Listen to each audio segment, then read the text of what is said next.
Bonjour à tous et bienvenue sur notre chaîne du Soleil Sombre. Je suis Zal, énergéticien et astromage. Et je suis Ose, astromage, et je vous souhaite également la bienvenue pour cette vidéo. Donc voilà, donc aujourd'hui on répond à une question de l'un d'entre vous qui voulait savoir comment reconnaître les signes en fait de la fausse spiritualité, c'est-à-dire de la spiritualité de paillettes, hein, un petit peu Ouais. comme nous on l'appelle, donc du m'as-tu vu, du on danger de plein les yeux, mais qui manque de profondeur et de réalisme quelque part aussi. Ouais. Alors, bon, je fais cette petite intro, mais en fait, ce qu'il faut voir, c'est que entre le vrai et le faux, il y a une notion de manichéen qu'on va essayer de pas, on va essayer de pas tomber dans le piège. Mais ce qu'il faut voir aussi, c'est que les gens qui sont sérieux et intègres ne se différencient pas de manière évidente des gens qui sont un peu plus dans l'utilisation purement superficielle et intéressée de mode, en fait, parce que, ben, en tant qu'utilisateur des réseaux sociaux, puisque c'est dans de la vidéo, hein, spiritualité en rapport avec les réseaux sociaux, les red flags. Comment est-ce qu'on fait en tant que gens intègres pour se faire connaître? On est obligé de répondre aux algorithmes, de répondre aussi à l'émotion et aux petits caprices des gens. Donc, on est obligé d'intégrer des notions de marketing quelque part à l'américaine. Mais bah, en même temps, les gens qui sont purement faux, fake, eh ben, ils réutilisent les contenus et les postures et les mots des gens qui sont vrais. Donc, il y a un mélange des genres. Donc on est perdu de base et là on va pas répondre par oui ou par non, on va juste vous donner des pistes pour avoir un meilleur esprit critique. Oui, donc là, le but ici, hein, c'est de bien voir que le marketing est nécessaire, hein. De toute façon, c'est comme pour tout dans la vie, hein, les choses sont relativement neutres en tant que telles, ça dépendra toujours de qu'est-ce qu'on en fait. Et par conséquent, on a essayé d'être le plus concis possible. On va voir ce que ça va donner. Vous nous connaissez peut-être un petit peu. Et on peut avoir du mal avec ça, à être concis. Et donc, on a vraiment structuré cette vidéo en 3 points. À savoir que dans un premier temps, on va aborder cette notion que tu viens de nommer avec le marketing qui provient beaucoup de la culture américaine ici. Ensuite, on verra le Le parcours de la curriculum, personne. le parcours et l'expérience, la pratique, la mise en pratique des connaissances qu'elle peut avoir ou pas. Et on finira par un petit peu le biais cognitif en lien à la célébrité. Vous savez, quand vous vous dites oh, cette personne elle a plein de gens, donc automatiquement, au niveau du cerveau, il y a comme une volonté de faire confiance plus Ouais, facilement. c'est plus crédible entre guillemets. Voilà. Voilà, alors première alerte, premier drapeau rouge, c'est que quand vous voyez des mots qui sont carrément en anglais, donc anglo-saxon, ou alors qui ont été traduits mais qui sont dérivés de l'univers américain. Parce qu'il faut savoir que les Américains, je dis pas que tout est à jeter avec l'eau du bain, mais de base, historiquement, ils sont plutôt par rapport aux années 60, tout ça, dans des spiritualités de la transcendance, qui est pas mal en tant que tel, mais avec tout le côté mode et tout le côté marketing très américain et capitaliste qui va derrière. Et des fois, les Français ont fait plus américain que l'américain. Donc, il y a un côté que, quand on va vous parler de shadow work, de breathwork, de twin flames, je dis pas que c'est bien ou que c'est pas bien, mais c'est des concepts qui sont à la mode. Donc, ce qui est à la mode marche, ce qui marche attire l'intérêt financier. Donc, déjà, il y a une question à se poser. Mm. Donc, il faut bien voir ici que, comme on le disait juste avant, hein, tout le monde, dès qu'on est des créateurs en ligne, dès qu'on est dans un accompagnement de la personne, à travers les réseaux sociaux notamment, hein, pour se faire connaître, etc., on peut utiliser ce qu'on appelle ici des codes. Bon, voilà, shadow work, etc. Et ce qu'on veut vous amener là, c'est OK d'avoir une sorte de méfiance hein, au début, de se dire, OK, cette personne, elle utilise ce terme-là, il me parle ou pas, parce que ça va dépendre de chacun. Et à partir de là, c'est d'aller un peu plus loin, c'est de suivre la personne, c'est de voir qu'est-ce qu'elle peut-être met derrière ce mot-là, comment elle en parle. Donc voilà, ce serait... Alors moi, j'ai formalisé ça sous la petite astuce numéro 1, hein, c'est la suspicion préventive. On ne dit pas de condamner quelqu'un parce qu'on projette sur lui qu'il est faux parce que ça, mais on se dit, OK, là, on est dans de la masse, et l'ésotérisme, à la base, ce n'est pas de la masse, l'initiation n'est pas de la masse. Donc maintenant, c'est popularisé, très bien, c'est facile pour nous de le vivre, on a plus accès, on est moins stigmatisé, pas de problème, mais d'avoir une forme de suspicion préventive. Et puis moi, je prends l'exemple, par exemple, de mon cas.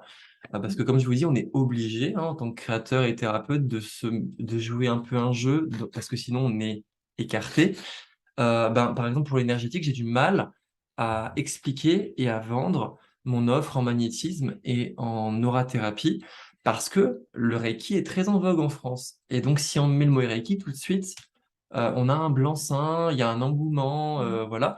Je dis pas que c'est vrai pour tout. Là, on parle de comportement de troupeau quelque part sur les réseaux et d'effet boule de neige. Donc ça, on peut pas le nier. Et de suite, ça oblige à se dire, est-ce que je devrais faire une formation de Reiki pour pouvoir parler de Reiki, pour que les gens comprennent, pour que les gens viennent? Vous voyez, il y a un peu cet effet pervers aussi qui va dans l'autre sens. Donc ensuite, Donc on va passer au second point. oui, Donc le second point, c'est vraiment la notion de l'ancienneté, d'une certaine façon. Alors attention, ça ne veut pas dire ici que quand on vient de commencer, il faut se méfier, c'est pas ça du tout qu'on dit, c'est toujours par rapport à qu'est-ce que vous promet aussi la personne en face. À mon sens, c'est bien de suivre hein, des formations, etc. On va tous passer par là, on a des lectures, mais à un moment, c'est de voir est-ce que cette personne, d'une part, elle indique que ça fait peut-être que 1 an, 2 ans, etc., qu'elle est dans ce procédé-là. Après, on s'entend, hein, il y a le procédé où tu es entrepreneur depuis 1 an, 2 ans, mais tu es peut-être dedans depuis bien plus longtemps. Et d'autre part, est-ce que dans un tel cas, elle va citer ses propres ressources ou pas? Enfin, tu vois, est-ce qu'elle vient de nulle part ou voilà, parce c'est quoi le que chemin? ce qui se voit beaucoup en fait dans les réseaux, et ça en tant que nous, en tant que c'est notre vie un petit peu, on voit un peu l'envers du décor. Et il y a une guerre un peu silencieuse, c'est la guerre des usurpateurs, entre guillemets, parce qu'il y a des gens qui arrivent et qui donnent l'impression d'avoir tout découvert. Genre, ils ont vu la licorne sacrée et puis spiritualité paillettes. Ils savent tout mieux que tout le monde, mais bizarrement, ils ont appris rien nulle part. C'est canalisé, limite, quoi. Voilà, c'est magique. Et donc, ça les rend exceptionnels, comme si ça les rabaissait de citer leurs enseignants et leurs sources et la méthode où ils ont été puisés. Bon, j'ai des exemples qui me viennent, mais j'ai pas envie de déclencher de bisbis, de guerre, c'est pas ça. Mais c'est juste de dire, il y a des gens qui viennent et qui n'expliquent pas d'où ils tiennent leurs connaissances, leurs pratiques. Et si vous les questionnez, c'est une piste pour dire, ben, moi par exemple, le breathwork, parce que je fais du pranayama dans la tradition un peu plus hindoue, yogique, tout ça, et je suis pas fermé au fait qu'on ait de nouvelles approches, il y a des découvertes scientifiques, voilà. Mais moi, je suis venu sur une publication sponsorisée avec des gros volumes de cours pour dire c'est quoi la différence entre le breathwork et le pranayama? J'ai pas eu de réponse. Pour moi, c'était une réponse de me dire ben je peux pas faire confiance à cette personne-là, c'est du bullshit, elle m'a pas expliqué sa valeur ajoutée, pourquoi ce qu'elle enseignait était bien pour moi. Elle m'a juste vendu un concept marketing en fait. Mm. Et la publicité qui allait avec qui m'a alpagué quoi. Après, il y a vraiment aussi Mm, tout l'aspect. Bon, après, c'est une histoire de valeur, hein, disons ce qui est. Donc, mm. chacun ici verra en fonction de son propre discernement. Mais en ce qui me concerne, vous savez que j'ai lancé, enfin pour certains, que j'ai lancé une école d'astrologie, etc. Et qu'est-ce qui s'est passé? Parce que c'est cette année hein, que j'ai lancé cette école, parce que finalement, c'est ce qui s'est créé depuis 2018, malgré moi. C'était pas une volonté en tant que telle. Et en fait, vous avez pu remarquer qu'il y a beaucoup d'écoles, d'académies. Enfin, vous voyez un peu tous De ces termes-là. cercle, de voilà. Voilà. Et c'est vrai que sur le coup, Mm. personnellement, je me suis dit, oulala, ça a été toute une démarche intérieure d'en arriver là. Et là, j'arrive à utiliser ce terme. Et il y a plein de personnes que ça fait que quelques années, etc. Ça leur est venu, allez, ça marche bien. Donc, on propose ça. Et là, c'est pour ça que je vous ramène toujours un peu à voir le cheminement de la personne.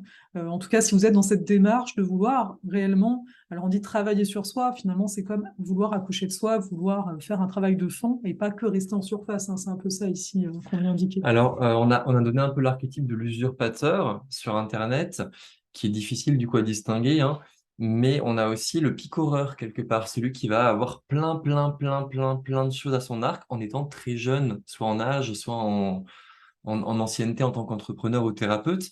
Et alors là, vous allez me dire, mais tu t'es prêt à ton propre jeu, parce que toi aussi, tu fais de l'astrologie, tu fais de l'énergétique, tu fais du yoga. Je dis oui, mais moi je suis un névrosé et surtout j'ai beaucoup d'exigences et je ne propose pas beaucoup des choses que je fais. Par exemple, la lithothérapie, lithosophie, ça fait plus de 10 ans que j'ai fait des formations, mais en fait ça fait plus de 20 ans que je m'y intéresse. Je ne le mets pas tant en avant que ça parce que je ne me sens pas légitime, parce que je sais que je n'ai pas la posture d'expert et donc je peux en parler, mais je ne vais pas promettre des choses par rapport à ça et je ne vais pas me placer en posture élevée par rapport à d'autres personnes qui pourraient le proposer, alors que je sais que je suis un praticien, mais juste un praticien. Il y a des personnes qui arrivent et qui font, justement, je fais du breathwork, je fais du yoga kundalini, je fais du chamanisme tantrique. Voilà, et je vous propose de lier le meilleur de tout ça dans une retraite exceptionnelle en une semaine. Et la personne, ça fait 1 an qu'elle existe. Et elle crée une école, et elle sort un livre. Vous voyez un peu le profil du picoreur qui peut se coupler à l'usurpateur. Il y a un côté, je passe au rouleau compresseur, Et en général, ben, ça plaît parce que j'ai de belles énergies et je maîtrise les codes, tout simplement. Et oui, justement, bah, par rapport à ce que tu viens de dire, le fait d'avoir un livre et compagnie, ça nous amène ici à notre troisième point en tant que tel. Le fame, donc le drapeau rouge, quelqu'un qui a la gloire, entre guillemets, pour lui. C'est pas forcément que c'est mal. Oui, en tant que tel. Mais il est vrai, enfin en tout cas, moi j'ai pu observer cela, que dès que quelqu'un est édité, notamment par une maison d'édition, c'est pas le cas de tous, attention, mais vous avez remarqué qu'il y a quand même beaucoup de gens qui sont édités par des maisons d'édition, hein, depuis quelques années ici, dans le domaine de la spiritualité, bien sûr. Et c'est de voir que dès que quelqu'un est édité, d'un coup, c'est comme une reconnaissance de la part bah, du monde. C'est-à-dire que voilà, ah, j'ai un bouquin avec telle maison d'édition. Ah d'accord, cette maison d'édition est reconnue, donc je te fais Et confiance. j'existe. Voilà, donc c'est là aussi d'avoir encore une fois du discernement, de se dire, bah, ok, elle a peut-être un bouquin, mais aujourd'hui, il y a tout le monde qui crée des bouquins.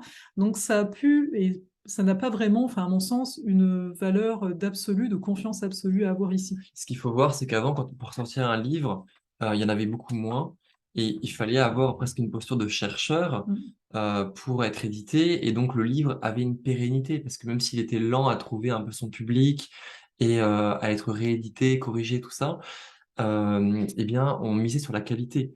Là, maintenant, je ne dis pas qu'il n'y a pas de qualité et que des gens n'ont pas des livres géniaux qui sortent. C'est pas ce que je suis en train de dire. Mais ils sont perdus Mais dans la c'est masse. mélangé et Voilà. c'est impossible de s'y retrouver. Franchement, on s'y perd complètement.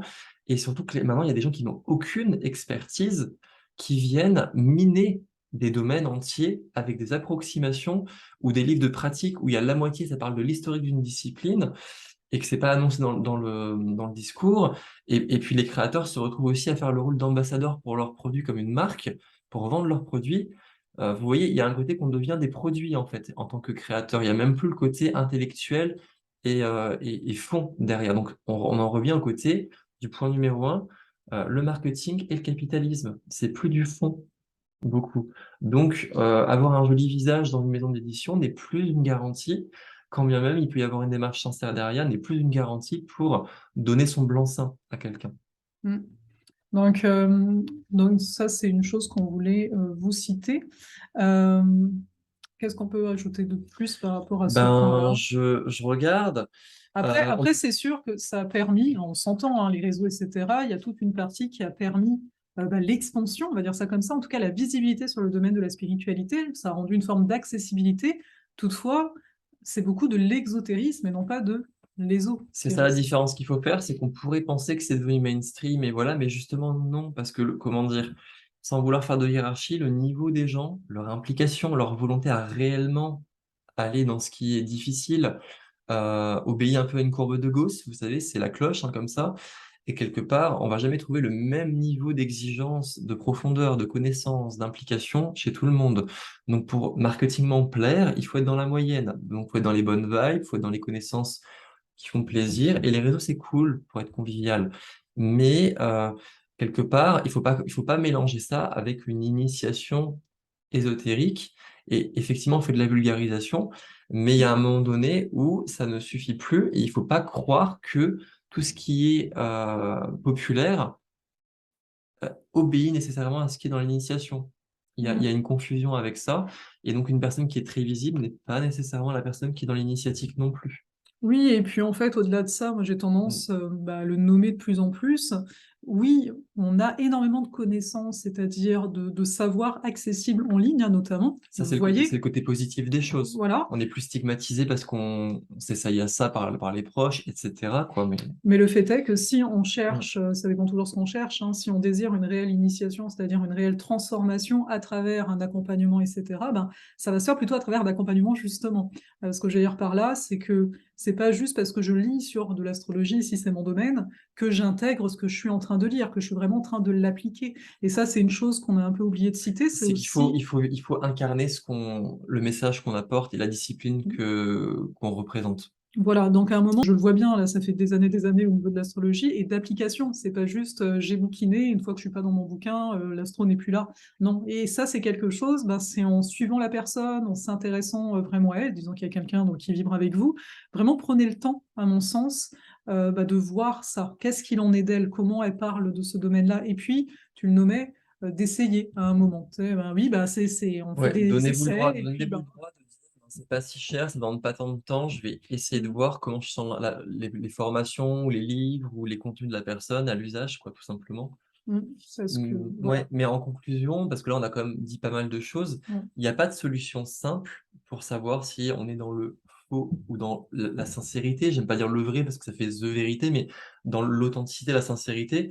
Mais, il y a du discernement à avoir, Mmh. sachant que, bah, du coup, les gens qui sont sincères et qui ont pris l'effort sur eux d'avoir une démarche d'expertise, de recherche, d'initiation et de l'apporter aux autres pour le faciliter un petit peu, ben, ils sont obligés de mettre un peu le manteau, du marketing, parce qu'on parle à l'émotion des gens, parce qu'il y a des algorithmes, parce qu'il y a des publicités. Enfin, vous voyez, on est obligé de jouer ce jeu-là et en même temps les autres, les transfuges, ben, ils vont essayer de porter un masque aussi. Donc il y a une forme de confusion qui est là, mais garder une chose à l'esprit en conclusion, c'est que la spiritualité ne s'achète pas. C'est pas au montant d'argent, c'est pas à la célébrité de la personne, c'est pas au nombre de formations ou de livres qu'on va avoir ça, parce que ça reste avant tout une démarche qui va être plus personnelle. Mmh.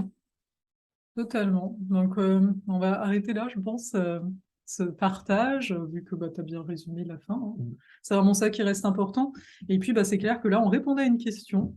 Donc n'hésitez pas en commentaire si vous avez d'autres questions qui peuvent vous venir suite à cette vidéo ou sur des domaines, bah, différents, mais qui vous habitent, ça nous fera plaisir de pouvoir créer une vidéo pour vous.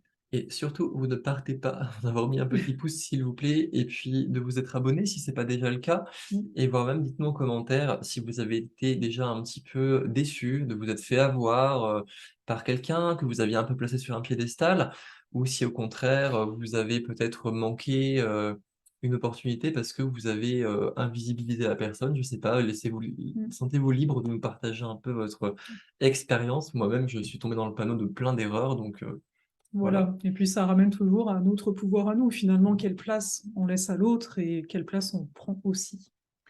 Parfait. Une très belle journée à tous et à tout bientôt. À bientôt.